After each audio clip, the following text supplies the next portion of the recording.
Herkese merhaba arkadaşlar, kanalımıza hoş geldiniz. Afra Saraçoğlu uçakta paylaşım. Son olarak Yalı Çapkını dizisinde rol alan Afra Saraçoğlu uçakta verdiği post takipçilerin beğenisine sundu.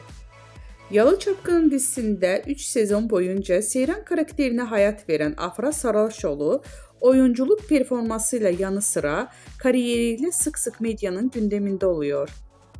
Güzel ve ünlü oyuncu uçakta seyahat ederken verdiği poz takipçilerinin beğenisine sundu. Zaman zaman doğal hallerini gözler önüne seren Afra Saraçoğlu bu kez uçakta yüz maskesi yaptı.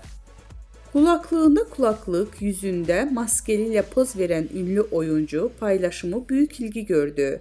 Öte yandan Afra Saraçoğlu yeni sezonda Aile Bir İmtihandır Abim dizisiyle ekranlara dönecek. Ünlü isim imzalı dizide Kenan Emirzalıoğlu ile başrollerini paylaşacak.